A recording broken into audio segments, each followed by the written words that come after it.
Hollywood just lost hundreds of millions of dollars on movies everyone, even the studios themselves, knew would bomb. But they went ahead anyway, because apparently, giving Clint Eastwood the middle finger or flushing millions down the drain on experimental indies is more important than making money. These box office flops were so obvious, it's a miracle anyone actually greenlit them. The Apprentice hit theaters with a whole lot of noise behind it. Directed by Ali Abbasi, starring Sebastian Stan as Trump and Jeremy Strong playing Roy Cohn, this thing was supposed to be a big conversation starter. And it was, just not in the way anyone hoped. Trump's camp was furious about the film, obviously. They even tried blocking the movie from release. Didn't work. Tom Ortenberg's Briarcliff Entertainment picked it up for a pre-election rollout. Same Ortenberg who once pushed Crash and Spotlight to Best Picture wins. Only this time, no amount of awards magic could save it. Although Sebastian Stan and Jeremy Strong did grab Oscar nominations. But despite a smart budget of $16 million, The Apprentice barely crawled past $17 million at the box office. And no one was surprised except Abbasi himself, who kept saying he didn't get why the movie flopped. But the answer's pretty simple. Nobody wanted this movie. Trump's critics are tired of hearing about him, and Trump supporters weren't about to show up for a hit piece. Distribution didn't help either. Briarcliff isn't exactly Disney. They even tried a Kickstarter campaign, Release the Apprentice, selling backer credits and whatever else to keep it alive. 6,000 backers, over $400,000 raised. Still flopped. Abbasi said later, "I'm disappointed and shocked about the reception in the US of The Apprentice. I don't understand why it's considered controversial."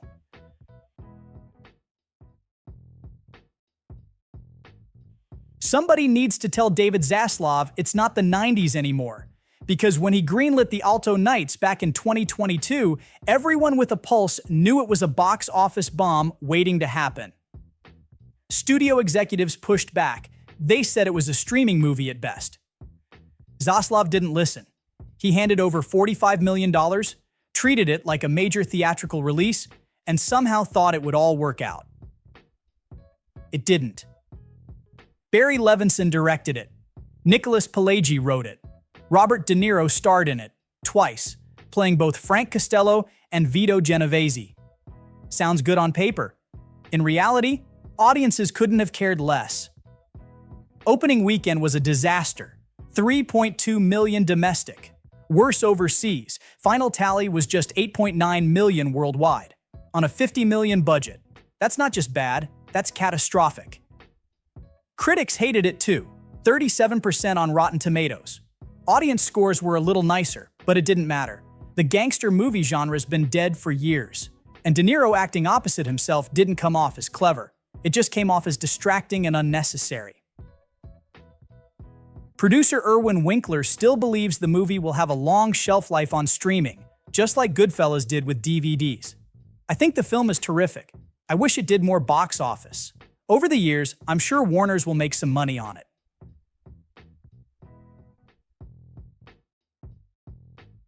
After a parade of flops last year, Lionsgate kicked off 2025 the same way, with The Unbreakable Boy. This was supposed to be a feel-good drama starring Zachary Levi, about a boy with brittle bone disease and autism who changes the lives of everyone around him. They adapted it from a best-selling book, figured audiences would eat it up. They didn't. The red flags were there from the start. Filming wrapped in 2020, but the movie sat on a shelf for 4 years while Lionsgate waited for a less politically divided time to release it. Spoiler alert, that time never came.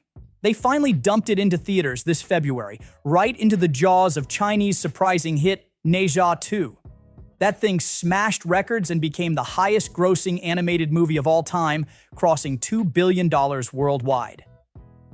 Meanwhile, The Unbreakable Boy limped along, totally ignored. Mediocre reviews, no real star power. Zachary Levi's reputation dragging it down even more. Final total was just $7.2 million. And while Lionsgate never released the official budget, it's pretty clear this wasn't some tiny indie they could just write off. Nickel Boys was never going to be a commercial hit, and everybody knew it from the jump. Amazon and MGM deserve credit for even greenlighting this thing. It's a tough, powerful story, based on Colson Whitehead's novel about two African-American boys surviving a brutal reform school in 60s Florida. The film shot almost entirely from first-person point of view, flipped between characters, used a 4:3 aspect ratio, mixed in stock footage, not exactly an entertaining watch. That $23 million budget raised a lot of eyebrows, though. You look at it, and you start wondering, where the hell did all that money go? Turns out, it was eaten up by all the little stuff that adds up when you shoot period pieces. The director Ramel Ross explained it best. Every single location was pieced together from multiple houses. Backyards didn't match kitchens. Bedrooms had to be built from scratch. Double the locations, double the security, double the costs. And that's before you even get into period costumes, picture cars, rigging, and extras. In the end, it grossed just $3.2 million worldwide. No big shock there. Great film, great critical acclaim, Oscar nominations, but nobody out there was lining up to drop cash on a heavy experimental drama like this.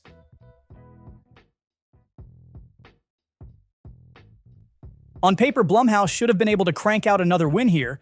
Wolfman had everything it needed. Solid budget, good creative team, horror genre advantage, but it crashed anyway. The trouble started early. Some bad leaks online said the Wolfman design looked ridiculous. People started trashing the movie months before it even opened. And the marketing didn't do much to save it. The trailers just didn't connect. Christopher Abbott and Julia Garner are talented as hell, but they're not exactly pulling general audiences into theaters by name alone. And then you had the actual movie. Mediocre reviews, disappointed fans, bland creature design. Blumhouse movies usually have a quick shelf life if they flop, and this was no exception. Universal dumped it onto video on demand 3 weeks after release, just like they always do when something opens under $50 million. At $34.9 million worldwide, it technically made back its budget, but it was still a major letdown, especially compared to Lee Wannell's The Invisible Man, which pulled in $144 million. Most frustrating part is, Wolfman did have the potential to be great. All the pieces were there, but the writing was weak, the suspense was telegraphed from a mile away, and the Wolfman makeup looked like something out of a Spirit Halloween store. Julia Garner's usually fantastic, but she was totally miscast here.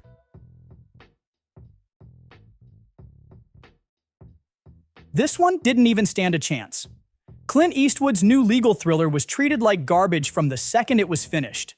Warner Brothers didn't even bother pretending they cared. Originally, they were planning to dump it straight onto their streaming service. Then they threw it into less than 50 theaters across the whole country, just to say they gave it a theatrical release. With numbers like that, it was physically impossible for the movie to make back its $35 million budget. The only reason it pulled in $24.8 million at all was because of a wider release in parts of Europe. And honestly, that's not even bad, considering how little the studio did to support it. David Zaslav clearly wanted to cut ties with Eastwood after Cry Macho bombed, and Juror number 2 was just collateral damage.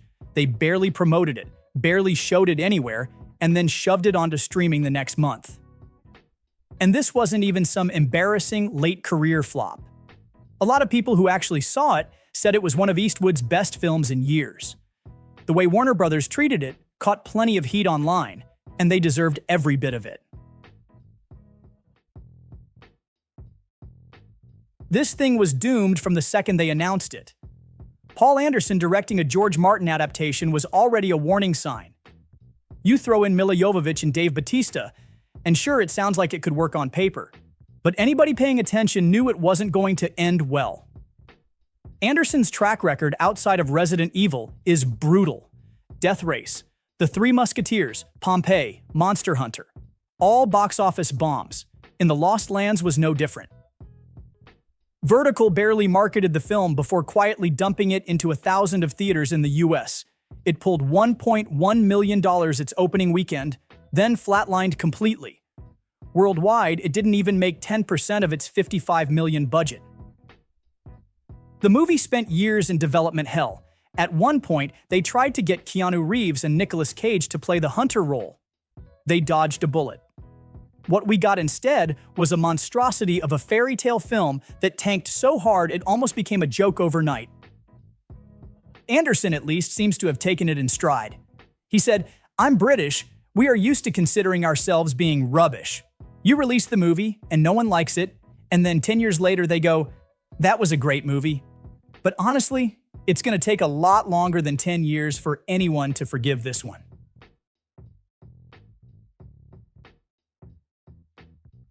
And here we have Warner Brothers shooting themselves in the foot again. They actually produced this one through their animation label, but when it was finished, they wanted nothing to do with it. Instead of releasing it themselves, they sold the rights to Ketchup Entertainment. They managed to get it into almost 3,000 theaters across the US, which sounds good. But without a real marketing budget behind it, the movie barely made a blip. On top of that, the Looney Tunes brand just doesn't have the same pull it used to, especially with younger audiences.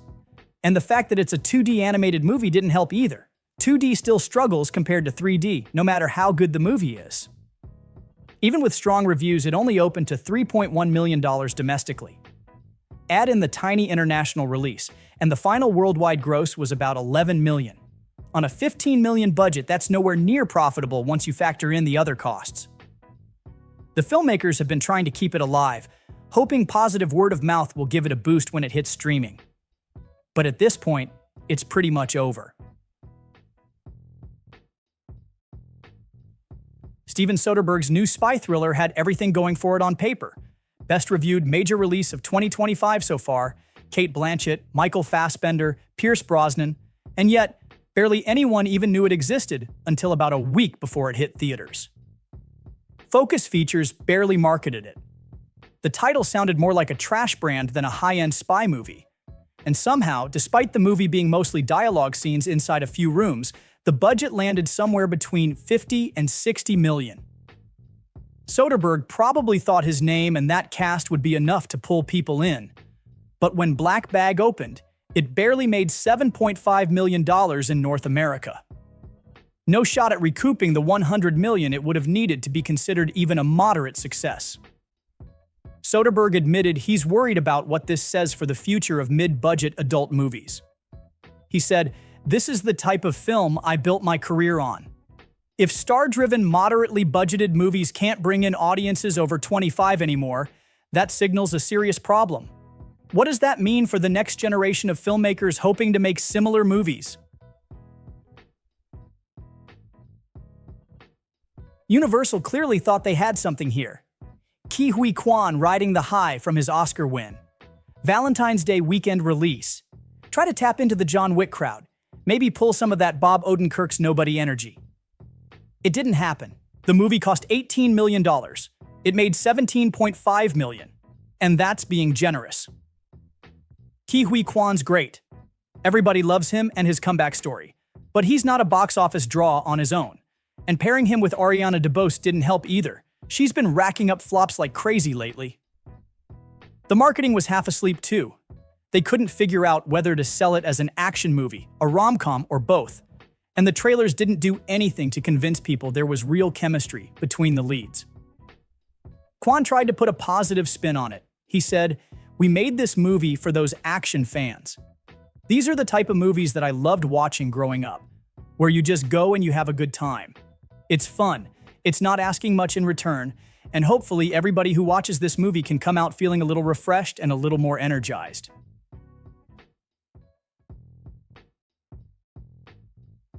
Bong Joon-ho, fresh off Parasite, gets a blank check from Warner Brothers. He uses it to make a weird, R-rated sci-fi movie based on a niche novel. Budget? Around $120 million. This was never going to end well. Bong's a brilliant filmmaker, no question. But he's not a household name. Robert Pattinson's got fans, sure, but he's not dragging casual moviegoers into a theater just by putting his name on a poster. And the movie itself got no easy hook. Nothing you could sum up in a 10-second trailer that made people think, "Yeah, I gotta see that." Production dragged on forever. There were reports about Bong fighting the studio over Final Cut. Then came all the delays. By the time it finally hit theaters, it had been 2.5 years since they finished shooting. The reviews were decent, not great, solid, but not enough to build buzz. And Warner Brothers knew what was coming. After just 18 days in theaters, they yanked it and threw it on streaming. Final box office was just $121 million. And after marketing costs, that's a pretty ugly loss. Nobody who was paying attention is even remotely surprised this bombed. It was a slow-motion car crash the whole way through.